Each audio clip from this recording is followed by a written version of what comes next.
Hello student, आज हम लोग नेटवर्क एंड लाइन के चैप्टर 1 नेटवर्क पैरामीटर्स के एक टॉपिक का डिस्कशन करेंगे। इसका नाम है ideal and practical voltage and current source. तो देखिए क्या है ideal and practical current source, कुछ अभी हम लोग डिस्कस करेंगे इसका क्या है आइडियल और किस तरह से प्रैक्टिकली ये वर्क करता है। तो चलिए देखते हैं। देखिए आपके पास जो यहाँ पर दो वोल्टेज सोर्स है, तो वोल्टेज सोर्स पे भी एप्लीकेबल होता है आइडियल और प्रैक्टिकल, और करंट सोर्स में भी आइडियल और प्रैक्टिकल देखने को मिलता है। तो आइडियल सोर्स क्या है, जहाँ पर इंटरनल रेसिस्टेंस नहीं होते हैं। जैसे कि आप देखिए आपके पास यहाँ वोल्टेज सोर्स है और ये वोल्टेज सोर्स जो भी इसमें वोल्टेज होगा वो इंडिपेंडेंट ऑफ करंट होगा, मतलब इसे करंट के फ्लो से फ्लक्चुएशन से कोई मतलब नहीं होता है। और ये इसमें आइडियल केस में हमेशा एक कांस्टेंट वैल्यू होता है वोल्टेज का, और वो इस तरह से आप देख सकते हैं यहाँ कांस्टेंट एक ग्राफ के थ्रू कांस्टेंट वैल्यू है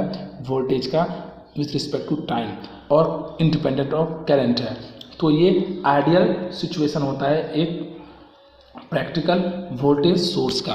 यदि हम आइडियल वोल्टेज सोर्स का यदि हम प्रैक्टिकली इसे देखें तो प्रैक्टिकली डिफरेंट होता है। वो होता है कुछ इस तरह से कि कोई भी वोल्टेज सोर्स हो उसमें एक इंटरनल रेसिस्टेंस देखने को मिलता है, और इस इंटरनल रेसिस्टेंस के कारण वोल्टेज ड्रॉप देखने को मिलता है, और जितना वोल्टेज सप्लाई में दिया गया सेम वोल्टेज नहीं मिलता है, क्योंकि वो वोल्टेज इंटरनल रेसिस्टेंस कनेक्ट होने के कारण वो पोटेंशियल ड्रॉप होता है इंटरनल रेसिस्टेंस के कारण। और जो ग्राफ आप देखिए, ग्राफ में क्या है, ये कांस्टेंट वैल्यू नहीं देगा ये वोल्टेज सोर्स, कुछ इसमें डिक्रीमेंट आता है due to the internal disturbance और internal resistant which is responsible for the voltage drop.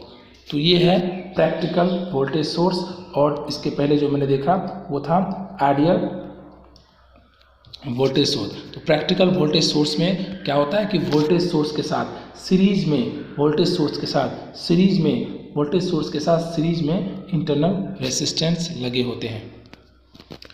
इसी तरह से सिमिलरली जो बात मैंने बताया वो देखिए, इसको हम लोग ट्री से समझ सकते हैं। एक ट्री हमारे पास है जिसमें कि अब सोर्स दो तरह के होंगे, वोल्टेज सोर्स और करंट सोर्स। वोल्टेज सोर्स को फर्दर कैटेगराइज किया गया है क्या, एक आइडियल वोल्टेज सोर्स और प्रैक्टिकल वोल्टेज सोर्स। सिमिलरली यदि देखें तो करंट सोर्स को भी आइडियल करंट सोर्स और प्रैक्टिकल करंट सोर्स में कैटेगराइज किया गया है। अब जो वोल्टेज सोर्स के बारे में मैंने कहा वो देखिए, इसी जो मैंने समझाया ग्राफ से वही चीज़ यहाँ पर है कि a voltage source is two terminal devices which has voltage at any instant of time is constant। यहाँ जो वोल्टेज होगा वो कांस्टेंट होता है और independent of current drawn from it, और वो इंडिपेंडेंट होता है जो भी करंट इससे ड्रॉ हो रहा है। Such a voltage is called the ideal voltage source, और ये आइडियल वोल्टेज सोर्स का एक एग्जाम्पल है। हैव जीरो इंटरनल रेसिस्टेंस, जैसा कि मैंने बताया आइडियल वोल्टेज सोर्स में जीरो इंटरनल रेसिस्टेंस होता है, और जीरो इंटरनल रेसिस्टेंस के कारण इसमें ये एक आइडियल फेज में होता है, और यहाँ पर किसी तरह का वोल्टेज ड्रॉप देखने को नहीं मिलता है, जो कि प्रैक्टिकली ऐसा नहीं होता है। प्रैक्टिकली कुछ वो अलग ही होता है। प्रैक्टिकली देखा जाए तो वहाँ वोल्टेज ड्रॉप होता है due to the internal resistor connected in the voltage source. Practically an ideal voltage source can not be obtained. Actually में आइडियल प्रैक्टिकली जो है वो आइडियल वोल्टेज सोर्स को हम लोग ऑब्टेन नहीं कर सकते हैं। Source having some amount of internal resistance, और सोर्स के पास हमेशा कुछ ना कुछ इंटरनल रेसिस्टेंस होगा, and known as a practical voltage source. इसलिए इसे प्रैक्टिकल वोल्टेज सोर्स कहते हैं due to the internal resistance. अब देखिए यहाँ पर है आपके पास, ये है आइडियल वोल्टेज सोर्स और ये है प्रैक्टिकल वोल्टेज सोर्स। इसे याद देखा जाए तो यहाँ फिर से वही चीज़ जो मैंने पहले बताया कि सर यहाँ पर आइडियल वोल्टेज सोर्स था जहाँ पे एक वोल्टेज कांस्टेंट था और वो इंडिपेंडेंट ऑफ करंट था, जबकि प्रैक्टिकली ऐसा नहीं होता है। प्रैक्टिकल वोल्टेज सोर्स में वोल्टेज सोर्स के साथ इंटरनल रेसिस्टेंस लगे होते हैं, और उस इंटरनल रेसिस्टेंस के कारण वोल्टेज ड्रॉप देखने को मिलता है, वोल्टेज में कमी आता है, और वो ग्राफ आप देख सकते हैं किस तरह से कांस्टेंट नहीं है, वो टाइम के साथ वोल्टेज में डिक्रीमेंट हो रहा है। तो ये एक प्रैक्टिकल करंट वोल्टेज सोर्स है। सिमिलरली करंट सोर्स होता है हमारे पास। करंट सोर्स में क्या होता है, दो तरह के होते हैं, आइडियल और प्रैक्टिकल।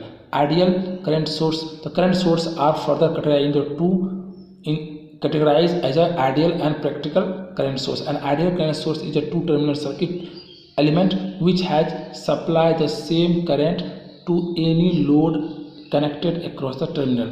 तो टर्मिनल अक्रॉस जितना भी लोड होगा वो सब में इक्वल रेसिस्टेंस ड्रॉ होता है। And it is important to keep in the mind that current supply by the current source independent of voltage source. और यहाँ पर क्या होता है, आइडियल केस में जो करंट जिस तरह से voltage source independent of current source था, उसी तरह से यहाँ पर करंट सोर्स जो है वो fully independent of voltage source होगा and having a infinite resistance. इसमें इनफाइनाइट रेसिस्टेंस होता है करंट सोर्स में। यदि प्रैक्टिकल करंट सोर्स की बात करें तो practical current source is represented as an ideal current source connected with the resistance in the parallel. ठीक है, तो प्रैक्टिकल करंट सोर्स में जो इंटरनल रेसिस्टेंस होते हैं वो पैरेलली कनेक्ट होता है। जैसे कि हम यहाँ बताएं आपको, ये आपका आइडियल करंट सोर्स है, ये प्रैक्टिकल करंट सोर्स है। और आइडियल करंट सोर्स की बात करें तो कोई भी इंटरनल रेसिस्टेंस आपको पैरेलल में देखने को नहीं मिलेगा और यह कांस्टेंट करंट को सप्लाई करेगा। जबकि हम प्रैक्टिकली यदि करंट सोर्स की बात करें तो उसमें कुछ न कुछ आपका एक इंटरनल रेसिस्टेंस लगा होता है जो पैरेलल टू करंट सोर्स होता है। इसके कारण ही करंट में फ्लक्चुएशन देखने को मिलता है, करंट में कमी आता है विथ रिस्पेक्ट टू टाइम। तो यही डिफरेंस है कि करंट सोर्स में जो रेसिस्टेंस लगे होते हैं वो पैरेलल में लगे होते हैं प्रैक्टिकली, और वोल्टेज सोर्स में प्रैक्टिकल वोल्टेज सोर्स में जो रेसिस्टेंस लगे होते हैं वो वोल्टेज सोर्स के सीरीज में लगे होते हैं।